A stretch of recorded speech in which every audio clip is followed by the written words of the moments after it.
Jagex is currently in the process of testing combat refinements that are being pitched as a release candidate, which pretty much means it's a given that most of these changes are coming into the live game unless, as stated, something needs drastic changes due to community feedback or other issues. As such, I'd like to cover some of these changes in this video. Whenever you're ready, grab your cup of tea, sit back, relax, and enjoy. The biggest change by far is that ranged magic and melee will be receiving a similar damage system to how necromancy currently functions in the live game. As an example, let's say your maximum hit is 1000. In the current game, you would either hit 1000 or splash and do 0 damage. After this change, assuming you have 50% accuracy, you would always be hitting 500 damage. Similarly, at 80% accuracy, you would be hitting 80% of your maximum potential, so 80% of 1000 is 800 damage. The clear benefit here being that instead of splashing, you at least deal some damage to your creature, which would give you the feeling of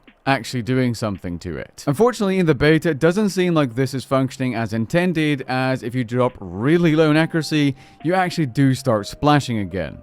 Not sure if this is a bug or not, but if it is, there's my feedback. Make sure that even if you have 5% accuracy, you can still actually deal 5% of your maximum damage. The next major change in testing is that critical strike damage will be based on your combat strength.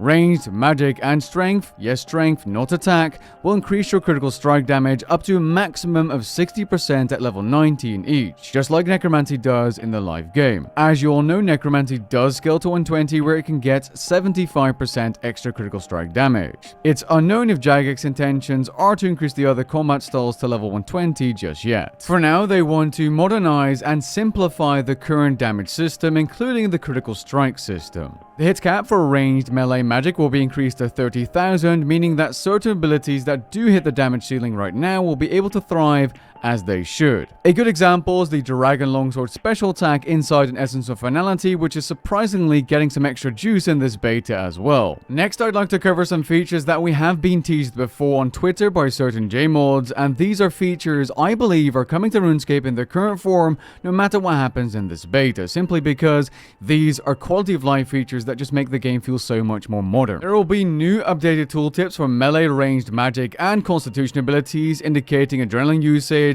highlighted keywords, and actual damage values for abilities based on your current setup. Channeled and charge abilities should now work far better with Revolution in the beta, and they have their very own bar indicating their duration. If you cancel them, you can also see that they're cancelled, and I really like that extra bit of visual feedback when PVMing. I really like this system, but I would also like to see something similar except for special attacks when activated.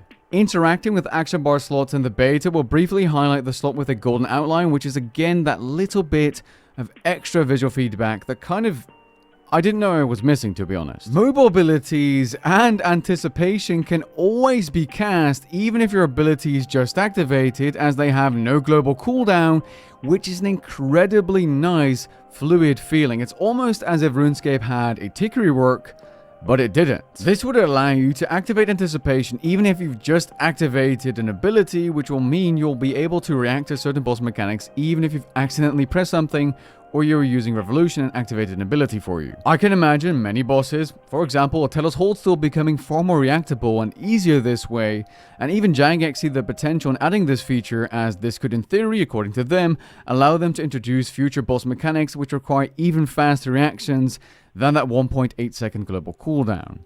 Both the Equilibrium Aura and perk will be changed if this update goes into the live game, as is, to something quite different. I can't imagine the Equilibrium Aura being all that useful except for some niche Slayer methods, but the Equilibrium perk, which would then be called the Eruptive perk, could possibly be better than Equilibrium because it applies at the base level, increases damage over time effects, poison, and conjures.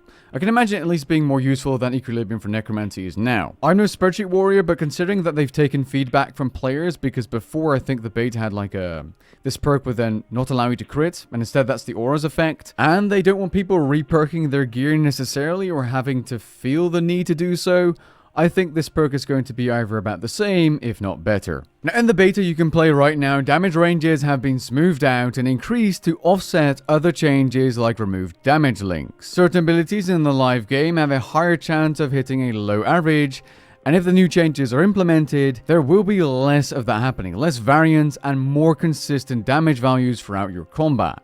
On average, melee abilities are buffed by 12.9% in average ability damage, in addition to being more consistent. It's also worth noting that the Greater Fury ability, instead of giving a 10% additional critical strike chance, will give you a guaranteed crit on your next melee ability after activating it. Ranged abilities on average will deal 12% more average ability damage, where Rapid Fire and Ricochet, including the Greater version, enjoy a steep increase.